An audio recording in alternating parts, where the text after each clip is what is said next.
ইব্রাহিম যখন সন্তানের গলার মধ্যে ছুরি লাগাইয়া এরকম ছুরি চালাইতেছিল কিন্তু গলা কাটে না, এরে মুসলমান বাবা, তখন আল্লাহ পাক ডাইকা বলছে, জিবরাইল তাড়াতাড়ি যাও, না হয়তো পাগলটা থামবে না, আমার মোহাব্বত তার কলজার মধ্যে এত বেশি, হুকুমটা পুরা করার চেষ্টা করবে, তাড়াতাড়ি দুম্বাটা নিয়ে যাও। বলে ওই দুম্বাটা কোন দুম্বা?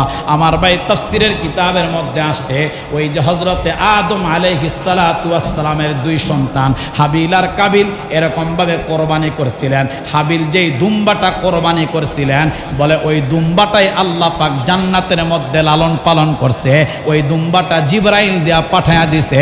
হযরতে জিবরাইল আলাইহিস সালাতু ওয়াস সালাম দৃশ্য দেখা এরে মুসলমান জিবরাইল বলতেছিলেন, আল্লাহু আকবার, আল্লাহু আকবার। জিবরাইল যখন দুম্বা নিয়ে আসলেন, হযরত ইসমাইল ছুরির নিচে পয়রা শব্দটা যখন শুনলেন, তিনি তখন বলতে আরম্ভ করলেন, লা ইলাহা ইল্লাল্লাহ, আল্লাহু আকবার। এবার হযরতে ইব্রাহিম আলাইহিস সালাতু ওয়াস সালাম এবার সন্তানের মুখ থেকে যখন এই কথা শুনলেন, আল্লাহ ছাড়া কোনো মাবুদ নাই, আল্লাহ সব চাইতে বড়, তখন ইব্রাহিম ডাইকা ডাইকা কয়, আল্লাহু আকবার, আল্লাহু আকবার, ওয়ালিল্লাহিল হামদ। এই বইলা যখন বিসমিল্লাহ কয়, যখন জবাই দিছে, সাথে সাথে জবাই হয়ে গেছে, রক্ত প্রবাহিত হয়ে গেছে। ইব্রাহিম চক্ষু মেলা তাকায়া দেখে ইসমাইল দাঁড়ায় আছে, আর জান্নাতি দুম্বাটা ওনার শরীর নিচে জীবন দিয়া দিছে। পয়গম্বর ইব্রাহিম আলাইহিস সালাতু ওয়াস সালামকে আমার আল্লাহ একটা পুত্র সন্তান, সহনশীল একটা সন্তানের সুসংবাদ আল্লাহ পাক পয়গম্বর ইব্রাহিমকে দান করলেন। মুসলমান বাবা, ওনার জীবনের তৃতীয় পরীক্ষা ছিলেন এইটা। আল্লাহ পাক রব্বুল আলামিন পয়গম্বর ইব্রাহিমকে দুইজন পুত্র সন্তান দান করলেন। একজন পুত্র সন্তানের নাম হলো হযরতে ইসমাইল আলাইহিস সালাতু ওয়াস সালাম, আর আরেকজন সন্তানের নাম হলো হযরতে ইসহাক আলাইহিস সালাতু ওয়াস সালাম। মুসলমান বাবা, পয়গম্বর মালিকের কাছে শুকর আদায় করলেন, আলহামদুলিল্লাহিল্লাযী ওয়াহাবালি আলাল কিবারি ইসমাইল ওয়া ইসহাক। আল্লাহর কাছে পয়গম্বর ইব্রাহিম আলাইহিস সালাতু ওয়াস সালাম দোয়া করলেন, আল্লাহ আপনি আমার দুইটা সন্তান দান করলেন, একটার নাম ইসমাইল আর একটার নাম ইসহাক। মুসলমান বাবা, যখন আল্লাহ পাক সন্তান যখন দান করে দিলেন, বৃদ্ধ বয়সে যখন পয়গম্বর সন্তান পেয়ে গেলেন, তখন সন্তানের জন্য তার দিলের মধ্যে বড় মায়া, সন্তানের জন্য দিলের মধ্যে একটা মোহাব্বত। এরে মুসলমান বাবা, তাফসীরের কিতাবের মধ্যে লেখেন, পয়গম্বর ইব্রাহিম আলাইহিস সালাতু ওয়াস সালাম ভালোবাসা তখন তার সন্তানকে চুমা দেয়। মহান রব্বে কারিম আল্লাহ যখন দৃশ্যটা দেখলেন, আল্লাহ পাক তখন ডাক দেয়, ইব্রাহিম আমার মোহাব্বত দিলের মধ্যে বেশি নাকি সন্তানের মোহাব্বতটা বেশি? আল্লাহ পাক যাচাই করার জন্য ওনাকে তৃতীয় পরীক্ষা করলেন। ডাক দেয়া কয়, ইব্রাহিম তোমার সন্তান ইসমাইল এবং তোমার বিবি হাজেরাকে এরকম মক্কার মরু প্রান্তর এলাকার মধ্যে নির্জন জায়গায় তুমি রাইখা যাও। আল্লাহ তৃতীয় পরীক্ষা করলেন এমন একটা জায়গা, ইন্না সাফা ওয়াল মারওয়া মিন শাআইরিল্লাহ, যেই জায়গা সাফা মারওয়ার এরকম, যেই জায়গা মারওয়া পাহাড় আর মাঝখানে এরকম মিন শাআইরিল্লাহ যেই রাস্তা আছে, এই সাফা থেকে মারওয়া শাআইরিল্লাহ, এই জায়গায় যখন কোনো মানুষ বাইতুল্লাহর সফরে যায়, হজ্জের সফরে যায়, তখন এই সাফা মারওয়া সাই করা লাগে। হযরত ইব্রাহিম ওই নির্জন জায়গায়, ওই জনমানবহীন এলাকায়, ওই গাছপালাবিহীন এলাকায় আল্লাহর নির্দেশ যে রেখে আসো, আল্লাহর আদেশ রেখে আসো। আল্লাহ তাআলার আদেশ পালনার্থে দিলের মধ্যে ব্যথা নিয়া, দিলের মধ্যে কষ্ট নিয়া মালিকের হুকুম, কারণ হযরত ইব্রাহিম মালিককে মহাব্বত করে, রবকে মহাব্বত করে, মালিকের হুকুম পালন করতে গিয়া হযরত ইব্রাহিম আলাইহিস সালাম ওনার সন্তান এবং ওনার বিবিকে ওই নির্জন জায়গায় কিছু খেজুর আর কিছু পানি দিয়া আল্লাহর হুকুমে ওই জায়গার মধ্যে তাদেরকে রাইখা আসতে। জোরে কোন সুবহানাল্লাহ। চতুর্থ পরীক্ষা হযরত ইব্রাহিম আলাইহিস সালাতু ওয়াস সালাম নিজের খতনা নিজে করছে। 5 নম্বর পরীক্ষা, হযরত ইসমাইল যখন পিতার সঙ্গে এরকম হাঁটা চলা করা, পিতার সঙ্গে উঠা বসা করা এবং পিতার সঙ্গে পিতার সমস্ত কাজকর্মে এরকম হেল্প করার মতো বয়স যখন তার উপনীত হয়েছে, তখন আল্লাহ একটা মহাপরীক্ষা, আল্লাহ একটা মহাপরীক্ষা ইব্রাহিম আলাইহিস সালাতু ওয়াস সালামকে করবেন। আল্লাহ ডাইকা কয়, হে ইব্রাহিম শোনো, আমি আল্লাহ পাক আদেশ করলাম, আমি আল্লাহ পাক তোমাকে নির্দেশ করলাম, তোমার সন্তান ইসমাইলকে স্বপ্নের মাধ্যমে আল্লাহ পাক জানায় দিছে, তোমার সন্তান ইসমাইলকে আমার জন্য, আমার খুশির জন্য, আমার রাহে তোমার সন্তানকে তুমি কোরবানি করো। জোরে কোন সুবহানাল্লাহ। পিতার হাতে সন্তান জবাই হয়, পিতাকে আদেশ করেছেন সন্তান কোরবানি করো স্বপ্নের মাধ্যমে। তাফসীরে বাইজাবির মধ্যে আল্লামা বাইজাবি রহমতুল্লাহি আলাইহি চমৎকার করে লিখছে যে মালিক যখন হযরত ইব্রাহিম আলাইহিস সালাতু ওয়াস সালামকে স্বপ্নে প্রথম রাতে যখন দেখাইলেন যে তোমার সন্তানকে কোরবানি করো, ইব্রাহিম আলাইহিস সালাতু ওয়াস সালাম সকালবেলা ঘুম থেকে ওইটা চিন্তা করলেন, এই স্বপ্ন কি শয়তান দেখাইছে নাকি মালিক দেখাইছে? এই চিন্তা ওনার দিলের মধ্যে আসছে।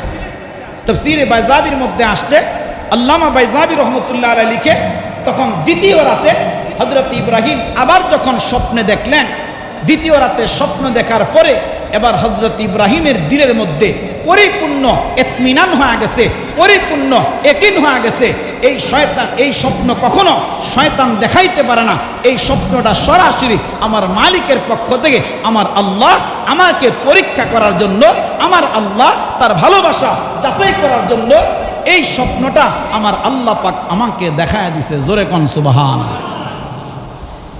আরে মুসলমান বাবা, তৃতীয় রাত্রে আবার স্বপ্নে দেখলেন, এরে পয়গম্বর ইব্রাহিম, আমি আল্লাহর জন্য তোমার প্রিয় বস্তুটা আমার জন্য তুমি কোরবানি করো।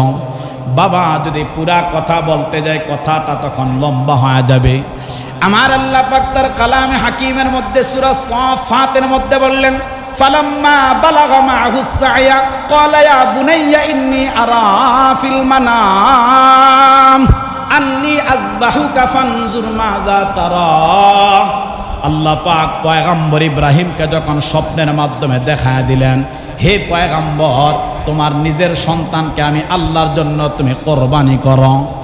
এরে মুসলমান, তখন ইব্রাহিম পয়গম্বর ইসমাইলকে বললেন, ইন্নী আরা ফিল মানাম আন্নী আযবাহুকা ফানজুর মাযা তারা।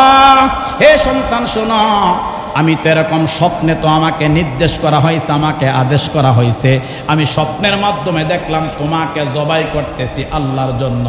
হে সন্তান, জানতে চাই তোমার মতামতটা কি, তোমার অভিমতটা কি?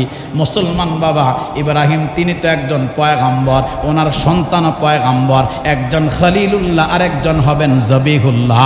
তখন ইসমাইল আলাইহিস সালাতু ওয়াস সালাম ডাইকা ডাইকা বলতেছেন, ইয়া আবাতি ফাআল মা তুমার। কেমন সন্তান বাবাকে ডাইকা বলে, ইয়া আবাতি ফাআল মা তুমার, হে আমার পিতা, হে আমার আব্বা জান, স্বপ্নে আপনাকে যেই আদেশ করা হয়েছে, স্বপ্নে আপনাকে যেই নির্দেশ করা হয়েছে, হে আব্বা জান, আপনি তাড়াতাড়ি ওই নির্দেশটাকে আপনি পুরা করে নেন। জোরে কোন সুবহানাল্লাহ।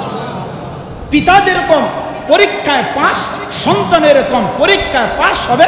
ইয়া আবাতি ফাআল মা তুমার, আব্বা আপনাকে যে নির্দেশ করা হয়েছে, আপনাকে যে আদেশ করা হয়েছে, আপনি তা পালন করে নেন। সাতাজিদুনি ইনশাআল্লাহ মিনাস সাবিরিন। তবে হে আব্বা, আপনি শোনেন, ইনশাআল্লাহ আমি বলে দিলাম, আপনি আমাকে ধৈর্যশীলদের মধ্যে পাবেন। জোরে কোন সুবহানাল্লাহ। নবী যেরকম, নবীর সন্তানও এরকম, যে আপনার কোনো চিন্তা নাই, আপনার কোনো পেরেশানি নাই, আপনার কোনো টেনশন নাই। হে আব্বা, আপনি আমাকে ধৈর্যশীলদের মধ্যে পাবেন, আপনি আমাকে ধৈর্যশীলদের মধ্যে পাবেন। আপনাকে যে আদেশ করা হয়েছে, আপনাকে যে নির্দেশ করা হয়েছে, আপনি তাড়াতাড়ি মালিককে মহাব্বত করা, আপনি তাড়াতাড়ি মালিকের হুকুম পালন করতে গিয়া আপনি আল্লাহ পাকের আদেশটাকে আপনি পুরা করে নেন। সুবহানাল্লাহ। অনেক লম্বা চড়ে ইতিহাস, শুধু মূল একটা পয়েন্ট বোঝানোর জন্যই আমি আবার কথাটা টানলাম। ইব্রাহিম আলাইহিস সালাতু ওয়াস সালাম সন্তানের কাছ থেকে অভয় পায়া, সন্তানের কাছ থেকে সাহস পায়া হযরত ইব্রাহিম ইসমাইলকে নিয়ে মিনার উদ্দেশ্যে রওনা হয়ে গেছে। যেই জায়গায় বর্তমানে সৌদি আরবে হাজিরা হজে গেলে যেই জায়গায় কোরবানি করা হয়, হাজার হাজার লক্ষ লক্ষ প্রাণী যে জায়গায় কোরবানি দেওয়া হয়, ওই মিনার প্রান্তরের দিকে ইব্রাহিম আলাইহিস সালাতু ওয়াস সালাম ওনার কলজার টুকরা সন্তান ইসমাইলকে নিয়ে রওনা হয়ে গেছে। তাফসীরের কিতাবের মধ্যে লেখছে, ওই রওনা হয়ে গেছে রাস্তার মধ্যে অনেক বিরল বিরল ঘটনা ঘটছে। রওনা হয়ে সফর করতে করতে পিতা এবং পুত্র, একজন জবাই করবে, আরেকজন জবাই হবে। একজন মালিকের হুকুম পুরা করবে, আরেকজন মালিকের হুকুম পুরা করতে গিয়া ছুরির নিচে নিজের কল্লাটা দিয়া আল্লাহর জন্য তিনি জবাই হয়ে যাবে। জোরে কোন সুবহান। আরে মুসলমান বাবা, খুব ভালো করে কথাটা দিল দিয়া বুঝবেন। এবার পয়গম্বর ইব্রাহিম এবং ইসমাইল বাবা মিনার প্রান্তরে চলে গেছেন। তাফসীরের কিতাবের মধ্যে লেখে বাবা, যখন নাকি পয়গম্বর ইব্রাহিম আলাইহিস সালাতু ওয়াস সালাম সন্তান কিনা যখন মিনার প্রান্তরে চলে গেছে, মুসলমান বাবা যারা মক্কায় গেছেন ওই জায়গাটা অনেকে দেখছেন। আমি আমার নিজের চোখে ওই জায়গাটা দেখছি, যেই জায়গাতে হযরত ইসমাইল শায়িত করা হয়েছে, ছুরি চালানো হয়েছে। ওই জায়গার মধ্যে এখন একটা টিলা বানানো আছে। কেউ কেউ বলে ওই টিলার মধ্যে পয়গম্বরের ইব্রাহিমের হাতের ব্যবহারকৃত ছুরিটা রাখা আছে। ওই জায়গার মধ্যে সন্তান গিয়া যখন হাজির হওয়া গেলেন, পিতা যখন হাজির হওয়া গেলেন, কিতাবের মধ্যে লেখে বাবা একজন জবাই হবে, আরেকজন জবাই করবে।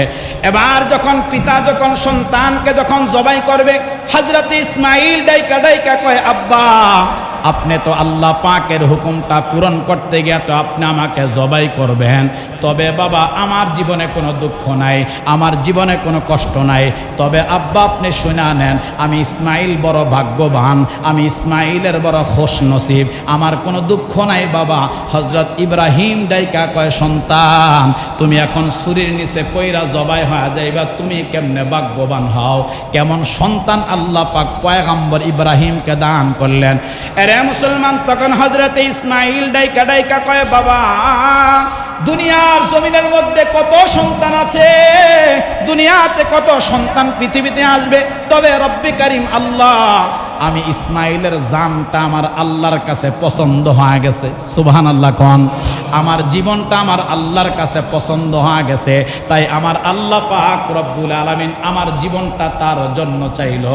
আমি কোরবানি হয়ে যাব, আমার কোনো টেনশন নাই, আমি জবাই হব, কোনো টেনশন নাই। তবে আব্বা জবাই করার আগে আমি ইসমাইলের 5টা ওসিয়ত আছে, আপনি বলেন বলেন জবাই করার আগে আমার 5টা ওসিয়ত আপনি পুরা জমিনে করবেন নি। সুবহানাল্লাহ।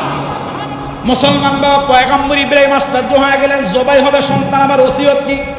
এবার হযরত ইসমাইল ডাইকা ডাইকা কয়, আব্বা আমার 1 নম্বর ওসিয়ত হলো আপনি আমাকে জবাই করবেন, তবে যেই ছুরিটার মাধ্যমে, যেই বস্তুর মাধ্যমে আমাকে জবাই করবেন, আমার 1 নম্বর ওসিয়ত হলো ছুরিটাকে আপনি ভালো করে শান দিবেন, ছুরিটাকে আপনি ভালো করে ধার দিবেন, যেন আমার গলার মধ্যে লাগায় পোজ দিতে দেরি হয়, আমার গলাটা কাটতে যেন 1টা সেকেন্ডও দেরি করে না। কেমন ওসিয়ত দেখেন। এই জন্য ফিকহার কিতাবের মধ্যে লেখছে, এই ওসিয়ত থেকে আমরা যারা কোরবানি করব, আমরা যারা এরকম কোরবানির জন্য পশু কিনেছি, জানোয়ার ক্রয় করেছি, আমরা ওই পশু জবাই করার আগে যেই বস্তু দ্বারা, যেই অস্ত্র দ্বারা, যেই ছুরি দ্বারা আমরা জবাই করব, ওই ছুরিটাকে ভালো করে আমরাও শান দিব, ভালো করে আমরাও ধার দিব, যেন পশুটার কোনো কষ্ট না হয়। এটা 1 নম্বর। 2 নম্বর, হযরত ইসমাইল ডাইকা ডাইকা কয়, আব্বা 2 নম্বর হচ্ছে জবাই করার আগে বাবা আপনি আমার হাত এবং পাগুলা ভালো করে শক্ত করে আপনি বাইদা নেবেন বাবা, যেন আমি বেশি ছটফট করতে না পারি, নড়াচড়া বেশি করতে না পারি। আমার একটা আশঙ্কা আছে, আমার দিলে একটা ভয় আছে, হে আব্বা আমি যদি বেশি নড়াচড়া করি তাহলে আমার পাটা আপনি খলিলুল্লাহর গায়ের মধ্যে লাগতে পারে, এতে আপনার সম্মানহানি হবে। আমি চাই না যে আপনার গায়ের মধ্যে আমার পা লাগুক, আমি বেশি নাড়াচাড়া করি, এটা দেখলে আপনি ধৈর্য ধরতে পারবেন না, আপনি সহ্য করতে পারবেন না। আমার 2 নম্বর ওসিয়ত হলো, আব্বা জবাই করার আগে আমার হাত এবং পাগুলা আপনি শক্তভাবে বাইদা নেবেন। চিল্লা এখন আল্লাহু আকবার। রে মুসলমান বাবা 3 নম্বর ওসিয়ত হযরত ইসমাইল বলতেছে, আব্বা দুনিয়ার প্রত্যেকটা মানুষ কিয়ামত পর্যন্ত প্রাণী জবাই করবে, কিয়ামত পর্যন্ত জানোয়ার তারা জবাই করবে, বাবা দুনিয়ার একটা চিরাচরিত নিয়ম হলো মানুষ এরকম ধর থেকে গলা থেকে জবাই করে নেয়, কিন্তু বাবা আপনি আমাকে জবাই করতে গিয়ে আমার চেহারাটা আপনি জমিনের মধ্যে রাখবেন, অর্থাৎ চিৎ করে আপনি আমাকে শোয়ায় দিবেন, আপনি আমার ঘাট থেকে জবাই করবেন। হজরতে ইব্রাহিম তো আশ্চর্য হয়ে গেলেন, কেন এরকমটা করব। এবার হজরতে ইসমাইল ডাইকা কয়, বাবা আমি তো আপনার কলিজার টুকরা সন্তান, আপনি তো আমাকে দিল থেকে মোহাব্বত করেন, আপনি তো রব্বে কাবার কাছ থেকে আমাকে চায়া নিয়ে আসছেন। আপনি যখন আমার এরকমভাবে গলা থেকে যখন জবাই করতে যাবেন বাবা, যখন আপনার চক্ষুটা যখন আমার চেহারার মধ্যে পড়বে তখন আপনার দিলের মধ্যে মায়া হবে, মায়া হলে তো আপনি জবাই করতে পারবেন না। এই জন্য আমার চোখ, এই জন্য বাবা আমাকে চিৎ করা সয়া ঘাট থেকে জবাই করবেন। এবার আসেন বাবা চতুর্থ নম্বর, হজরত ইসমাইল বললেন হয়তো আমার চক্ষুটা বাইদা নিবেন, না হয়তো আপনার চোখ বাইদা নিবেন। 5 নম্বর হজরতে ইব্রাহিম আলাইহিস সালাতু ওয়াস সালামকে ডাইকা বললেন, বাবা আমার জবাই করার পরে যখন জবাই সম্পূর্ণ হয়ে যাবে আমার গায়ের জামাগুলা, আমার পরিহিত কাপড়গুলা আমার মা হজরতে হাজরার কাছে পৌঁছায়া দিবেন। আমার মা অন্তত আমার কাপড়গুলা দেখা আমার বিহগ বেদনাগুলো একটু ভুলতে পারবে।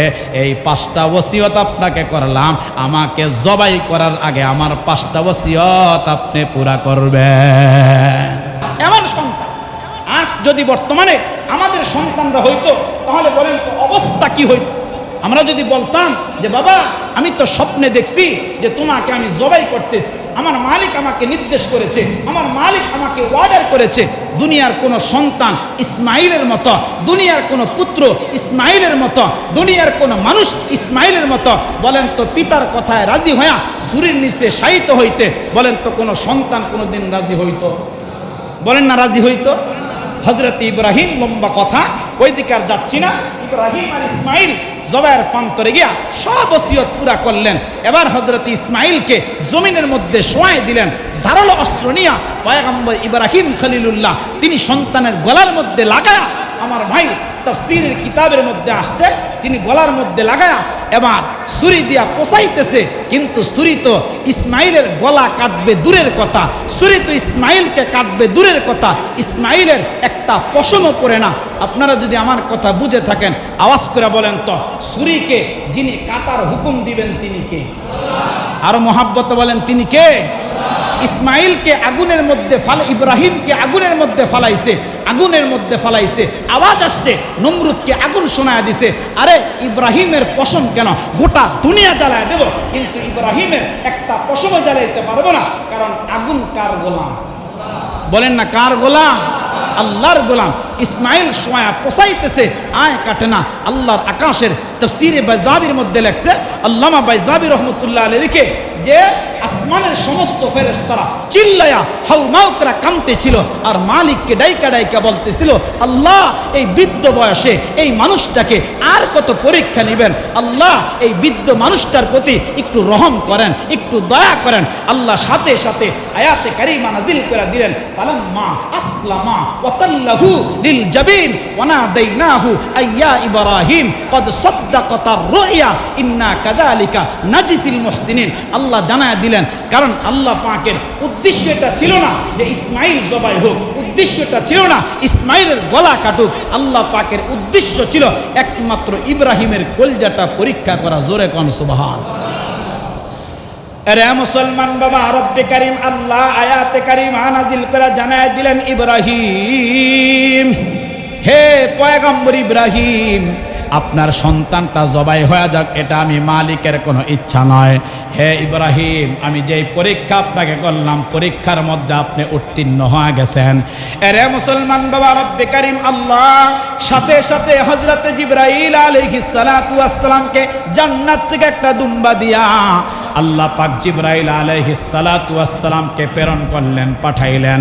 তাফসীরের কিতাবের মধ্যে লেখছে বাবা, জিবরাইল আলাইহিস সালাতু ওয়াস সালামকে আল্লাহ পাক 600 নূরের ডানা দান করছে। হযরতে জিবরাইল আলাইহিস সালাতু ওয়াস সালাম 600 ডানা এরকম কয়েকটা বার তিনি একসাথে এরকম ভাবে বাড়ি মাইরা তিনি উড়ছে। বলে একটা সময় ছিল হযরতে ইউসুফকে যখন তার ভাইয়েরা কুয়ার মধ্যে ফালায়, ওই সময় তিনি 600 ডানা একসাথে বাড়ি মাইরা তিনি আসতেন। এরে মুসলমান, আরেকটা দেখা হলো, আল্লাহ পাক যখন দুম্বা দিয়া পাঠাইলেন, ইব্রাহিম যখন সন্তানের গলার মধ্যে ছুরি লাগাইয়া এরকম ছুরি চালাইতেছিল কিন্তু গলা কাটে না। এরে মুসলমান বাবা, তখন আল্লাহ পাক ডাইকা বলছে, জিবরাইল তাড়াতাড়ি যাও, না হয়তো পাগলটা থামবে না, আমার মোহাব্বত তার কলজার মধ্যে এত বেশি, হুকুমটা পুরা করার চেষ্টা করবে, তাড়াতাড়ি দুম্বাটা নিয়ে যাও। বলে দুম্বাটা কোন দুম্বা? আমার ভাই তাফসীরের কিতাবের মধ্যে আসছে, ওই যে হযরতে আদম আলাইহিস সালাতু ওয়াস সালামের দুই সন্তান হাবিল আর কাবিল এরকমভাবে কোরবানি করছিলেন। হাবিল যেই দুম্বাটা কোরবানি করছিলেন, বলে ওই দুম্বাটাই আল্লাহ পাক জান্নাতের মধ্যে লালন পালন করছে। ওই দুম্বাটা জিবরাইল দিয়া পাঠায়া দিছে। হযরতে জিবরাইল আলাইহিস সালাতু ওয়াস সালাম দৃশ্য দেখা, এরে মুসলমান, জিবরাইল বলতেছিলেন আল্লাহু আকবার, আল্লাহু আকবার। জিবরাইল যখন দুম্বা নিয়ে আসলেন, হযরত ইসমাইল ছুরির নিচে পয়রা শব্দটা যখন শুনলেন, তিনি তখন বলতে আরম্ভ করলেন, লা ইলাহা ইল্লাল্লাহ, আল্লাহু আকবার। এবার হযরত ইব্রাহিম আলাইহিস সালাতু ওয়াস সালাম এবার সন্তানের মুখ থেকে যখন এই কথা শুনলেন, আল্লাহ ছাড়া কোনো মাবুদ নাই, আল্লাহ সব চাইতে বড়, তখন ইব্রাহিম ডাইকা ডাইকা কয় আল্লাহু আকবার, আল্লাহু আকবার ওয়ালিল্লাহিল হামদ। এই বইলা যখন বিসমিল্লাহ কয় যখন জবাই দিছে, সাথে সাথে জবাই হয়ে গেছে, রক্ত প্রবাহিত হয়ে গেছে। ইব্রাহিম চক্ষু মেলা তাকায়া দেখে ইসমাইল দাঁড়ায় আছে, আর জান্নাতি দুম্বাটা ওনার শরীর নিচে জীবন দিয়া দিছে। কোরবানি হয়ে গেছে, আমার ভাই কোরবানি হয়ে গেছে। আল্লামা বাইজাবি রহমতুল্লাহ আলাই তাফসীরে বাইজাবির মধ্যে লেখছে, এই যে ইব্রাহিম আর ইসমাইল কোরবানি করলো, একজন জবাই করলো, আরেকজন জবাইয়ের জন্য প্রস্তুত হইল, একজন ছুরি নিয়ে দাঁড়াইছে, আরেকজন ছুরির নিচে শুইছে। এই ওনাদের দুইজনের এই কোরবানির মূল উদ্দেশ্য, ওনাদের দুইজনের এই কোরবানির মূল মাকসাদ আর মূল টার্গেটটা ছিল কি? আমার ভাই বলে কোরবানির দ্বারা আমাদের জন্য, এই কোরবানির এই ওয়াকিয়ার দ্বারা, এই ঘটনার দ্বারা আমাদের জন্য শিক্ষা আছে 6টা। বলেন কয়টা? বলতে হবে কয়টা? 6টা আছে। খুব সংক্ষিপ্ত কথা। 1 নাম্বার শিক্ষা হলো, সবচাইতে আল্লাহ এটা চায় যে সবচাইতে প্রিয় জিনিসটা, সবচাইতে প্রিয় বস্তুটা আমার বান্দা আমার জন্য কোরবানি করুক। সুবহানাল্লাহ। এই জন্যই তো আল্লাহ তাআলা হযরত ইব্রাহিম আলাইহিস সালাতু ওয়াস সালামের কাছে ওই সময় ওনার সন্তানের চাইতে আর কোনো প্রিয় জিনিস, কথা বলে না, প্রিয় জিনিস ছিল না। কারণ বৃদ্ধ বয়সে পাইছে একজন ইসমাইল, আরেকজন ইসহাক। আল্লাহ তাআলা বলেছেন আলহামদুলিল্লাহিল্লাযী ওয়াহাবা লি আলাল কিবারি ইসমাঈলা ওয়া ইসহাক। তিনি প্রশংসা করছে, আল্লাহ আমাকে ইসমাইল দিলেন, আমাকে ইসহাক দিলেন। এই জন্য হযরত ইসহাক তিনি সারার গর্ভ থেকে আসতেন, ইসহাক থেকে ইয়াকুব, ইয়াকুব থেকে বনি ইসরাইল, আর বনি ইসরাইল থেকে 1 লক্ষ নবী, 1 লক্ষ পয়গম্বর। আর হযরত ইসমাইল আলাইহিস সালাতু ওয়াস সালাম থেকে মাত্র একজন পয়গম্বর। তিনি কে? তিনি আমার আপনার পয়গম্বর। এজন্য আমার আপনার নবী বারংবার এই কথাটা বলতেন যে আমি এক গাছের এক ফল, আমি এক গাছের এক ফল, আর বনি ইসরাইল এক গাছের 1 লক্ষ ফল। বলে বনি ইসরাইলের নবুয়তের এরিয়া কেমন ছিল? তাফসীরের মধ্যে লেখছে, কাহারো এরিয়াটা ছিল একটা সমাজ নিয়া, কাহারো এরিয়া ছিল একটা এলাকা নিয়া, কাহারো এরিয়া ছিল একটা ইউনিয়ন নিয়া, কাহারো এরিয়া ছিল একটা থানা নিয়া, কাহারো ছিল একটা জেলা নিয়া। আর আমাদের নবী বলেছেন আমার নবুয়তের এরিয়া কতটুকু ছিল? বলে চন্দ্র আর সূর্যের এরিয়া যতটুকু, আমি মুহাম্মাদুর রাসূলুল্লাহর নবুয়তের এরিয়া আমার আল্লাহ দান করছে ততটুকু। হায়, কেমন একজন পয়গম্বর পাইছে, কেমন একজন নবী পাইছে। হযরত ইসমাইল আর ইব্রাহিম এই ঘটনা থেকে 6টা শিক্ষা আমাদের। 1 নাম্বার, প্রিয় জিনিস, প্রিয় বস্তু আল্লাহর জন্য কোরবানি করা। 2 নাম্বার, নবীগণ যেই সমস্ত স্বপ্ন দেখান, নবীদেরকে যেই সমস্ত স্বপ্ন দেখানো হয়, ওই প্রত্যেকটা স্বপ্ন আল্লাহ প্রদত্ত ওহী। জোরে কোন সুবহানাল্লাহ। 3 নম্বরে সমস্ত কাজ, 3 নম্বরে সমস্ত কাজ নবী আলাইহিস সালাতু ওয়াস সালামরা পরামর্শ সাপেক্ষে এরকমভাবে পরামর্শ করে তারপর করেছেন। এই জন্য ইব্রাহিম ওনার সন্তান ইসমাইলের সাথে পরামর্শ করছে, হে সন্তান, স্বপ্নে দেখছি জবাই করতেছি, তোমার মতবাদ কি, তোমার চিন্তাধারা কি, বলো তোমার অভিমতটা কি? সন্তান তখন বলে দিছে, বাবা আমার কোনো অভিমত নাই, আল্লাহ চাইছে, আমি তো ভাগ্যবান, আল্লাহ আমার জীবনটা পছন্দ করছে, আপনি আল্লাহর হুকুমটা পুরা করে নেন। এজন্য আমাদেরও একটা কাজ হবে, যেই কোনো কাজ করার আগে আমরা পরামর্শ করব। কি করব বলেন না, কি করব? পরামর্শ করব। পরামর্শ করা এটা নবীওয়ালা সুন্নত। এরপর আসেন 4 নম্বরে, সবর এবং ধৈর্য ধারণ করা এটা ইমানের সবচাইতে গুরুত্বপূর্ণ, ইমানের ভিতরে সর্বোত্তম ত্যাগের বহিঃপ্রকাশ, যে সবর এবং ধৈর্য ধরা। কারণ আমাদেরকে সম্পদ দান করছেন কে? একটু জোরে কর না, কে? আমাদেরকে মাল দান করছেন কে? তো আল্লাহ বৎসরে 2 বার আমাদের কাছ থেকে চায় যে রমজান আসলে যাকাত দিবা, কোরবানি আসলে কোরবানি আমার জন্য, শুধু একমাত্র আমার খুশির জন্য, একমাত্র আমার খুশির জন্য তুমি কোরবানি করবা। এটা মালিক চায়। ধৈর্য সহকারে সম্পদ মাল এটা আল্লাহর জন্য খরচ করার নির্দেশ দিয়েছেন কে? আল্লাহ।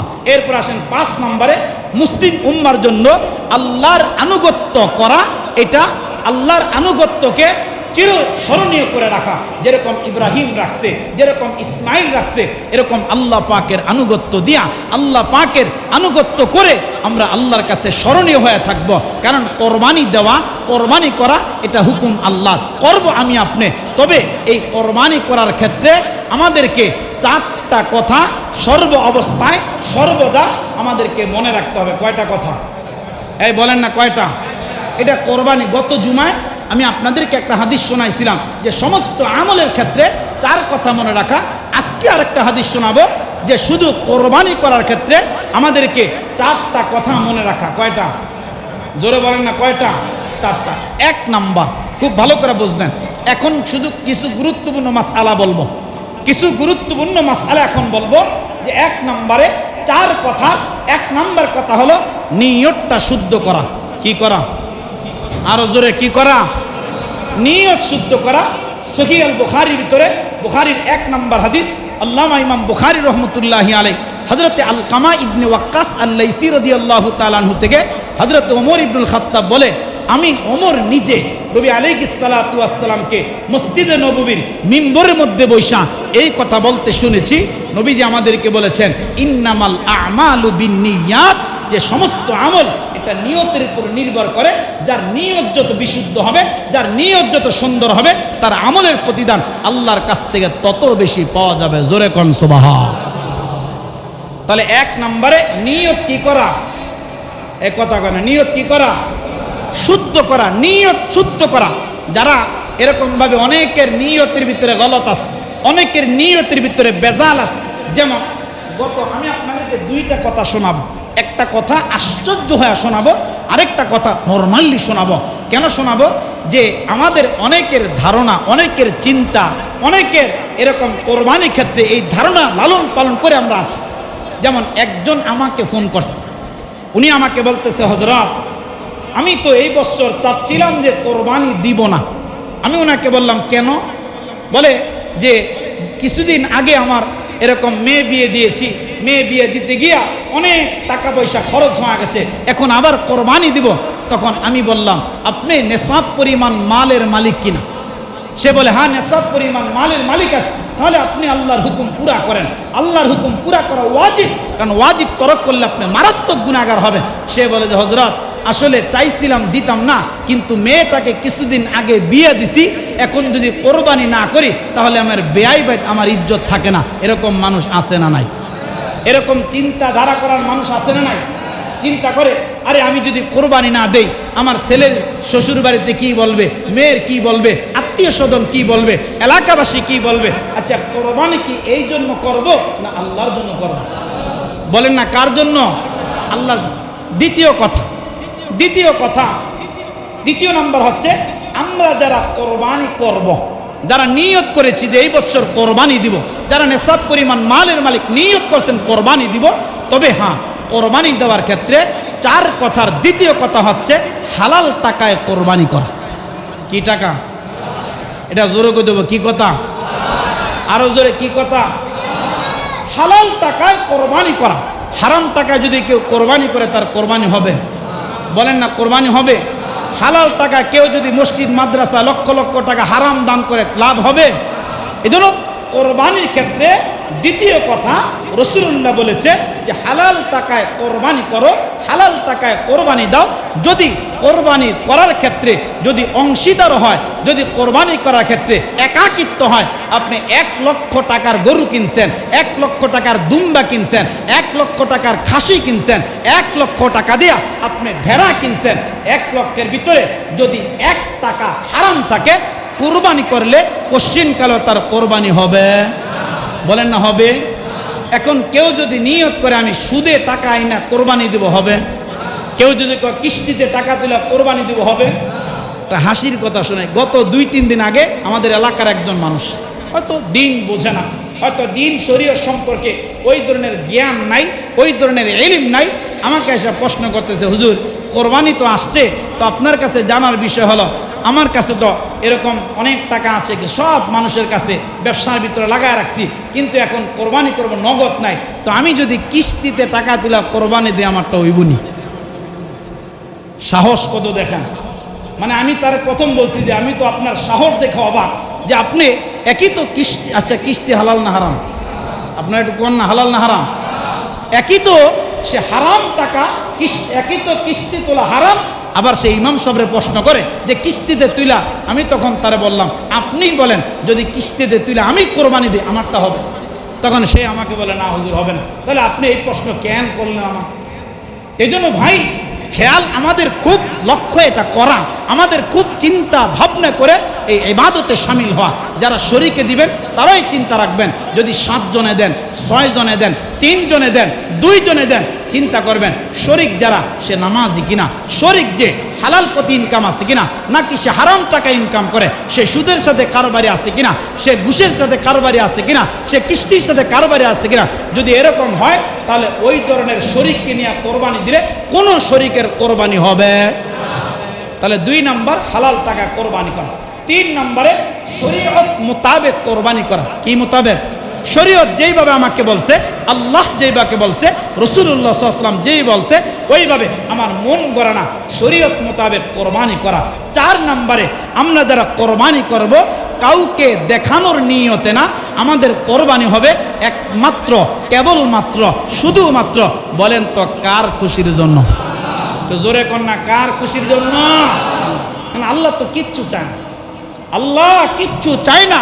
লা ইয়ানালাল্লাহ লুহুমুহা ওয়ালা দিমাউহা ওয়ালাকিন ইয়ানালুহুত তাকওয়া।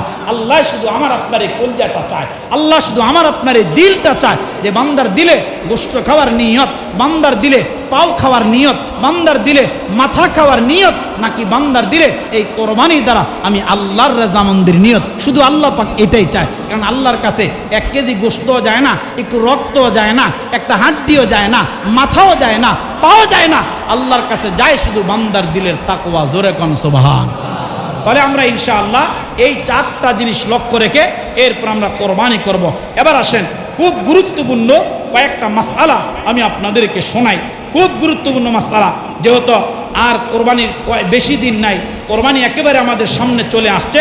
তো আমার ভাই, এই কোরবানি পশু কেনার আগে আমাদের কিছু মাসআলা জানা দরকার, এবং পশু কেনার পরও আমাদের কিছু মাসআলা জানা দরকার। এর মধ্যে 1 নাম্বার মাসআলা হচ্ছে কোন কোন পশু দ্বারা কোরবানি করা যায়। আমাদের এটা জানা দরকার যে কোন কোন পশু দ্বারা আমি আপনি কোরবানি করব। আপনারা আমার সাথে বলেন 6 প্রকার পশু দ্বারা কোরবানি জায়েজ। কয় প্রকার? বলেন কয় প্রকার? 6 প্রকার জানোয়ার দিয়া, 6 প্রকার পশু দিয়া কোরবানি করা জায়েজ। এর ভিতরে 1 নম্বরে উট। 1 নম্বরে কি? উট। 2 নম্বরে গরু, 3 নম্বরে মহিষ, 4 নম্বরে ছাগল, 5 নম্বরে ভেড়া, 6 নম্বরে দুম্বা। এই গৃহপালিত এই 6 প্রকার পশু ছাড়া অন্য যেই সমস্ত পশু আছে, যেমন বন্য কিছু প্রাণী আছে, যেমন হরিণ আছে না নাই? দামি প্রাণী না কম দামি? বলে না দামি না কম দামি? দামি প্রাণী হরিণ। এখন কেউ যদি চিন্তা করে এই বন্য প্রাণী দামি, আমি হরিণ দিয়ে কোরবানি করব, হবে? এরপর বন্য আরেকটা প্রাণী আছে নীল গাই, এগুলা দিয়ে কোরবানি করলো কোরবানি হবে।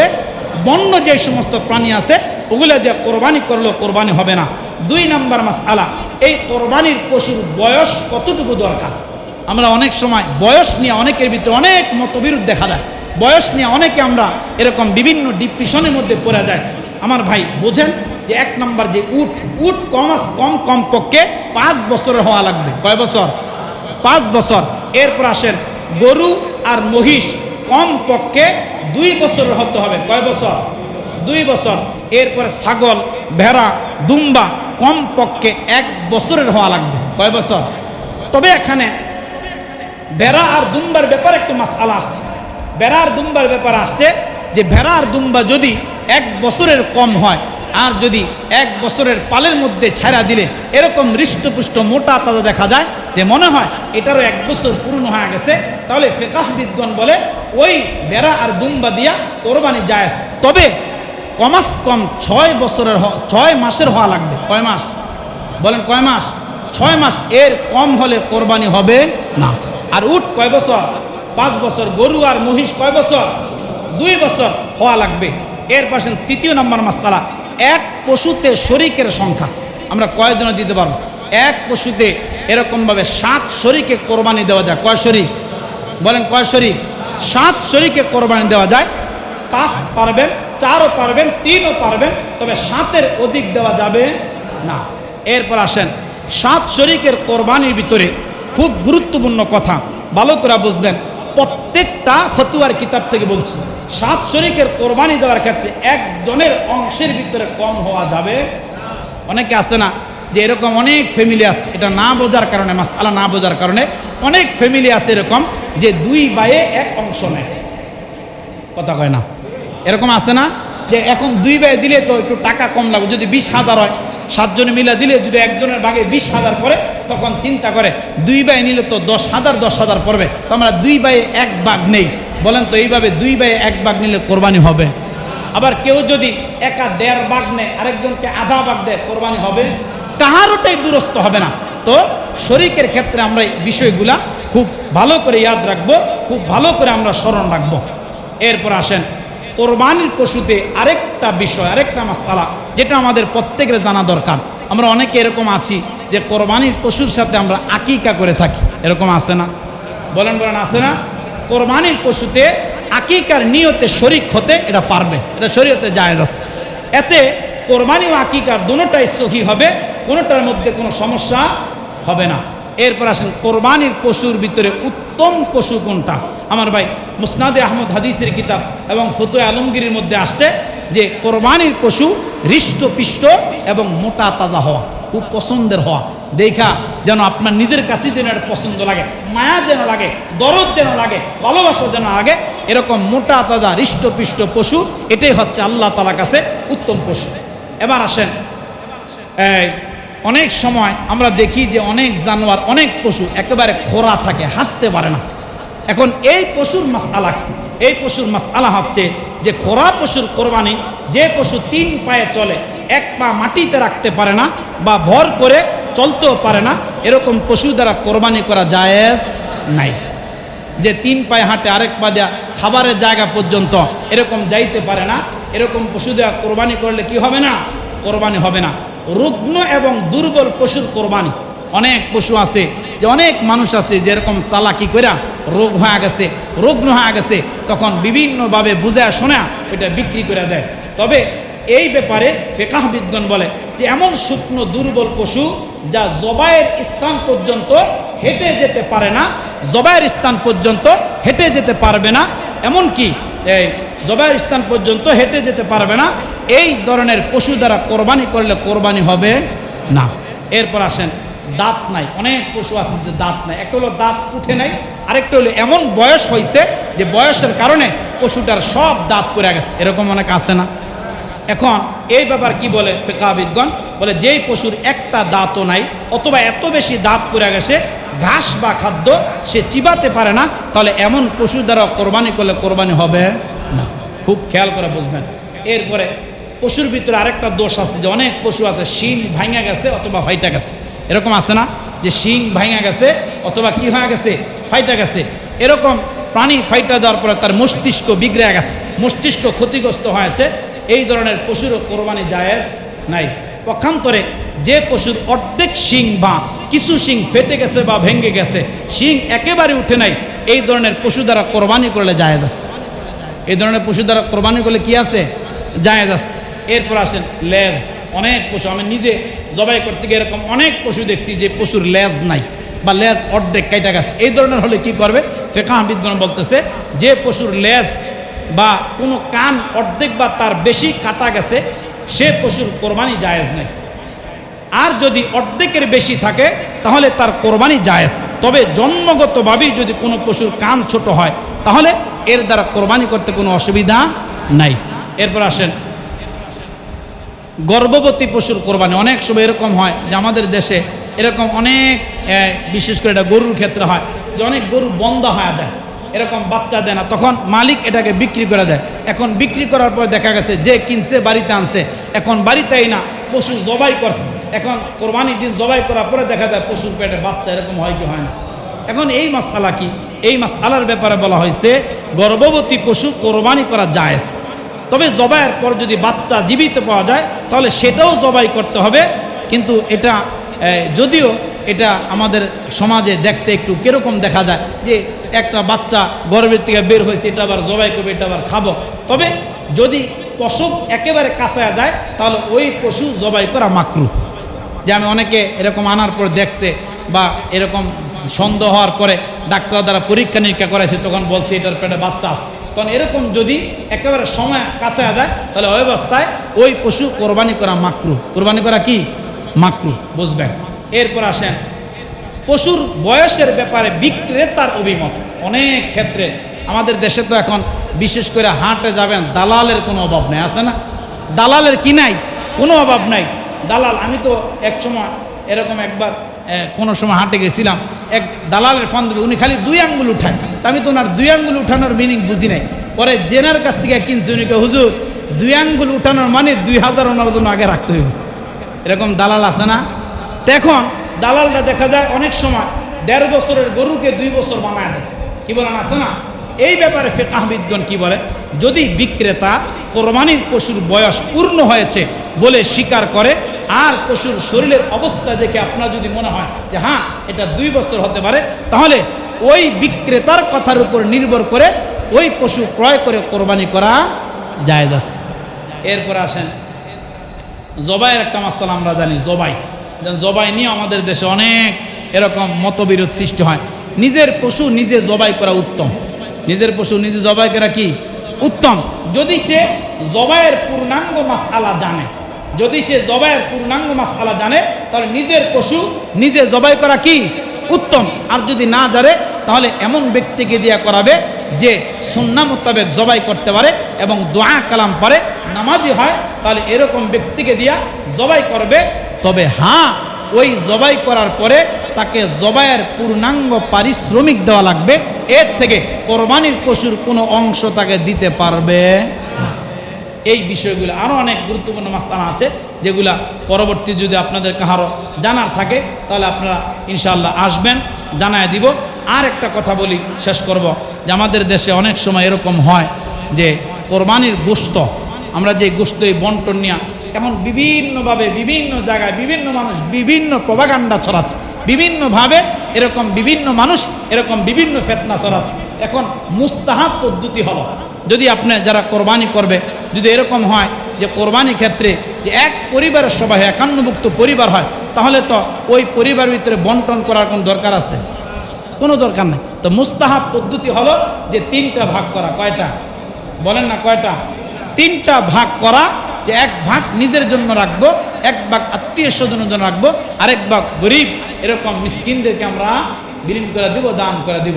এইভাবে ইনশাআল্লাহ আমাদের কোরবানিটা যেন সহি হয়, আমাদের কোরবানি যেন সুন্দর হয়।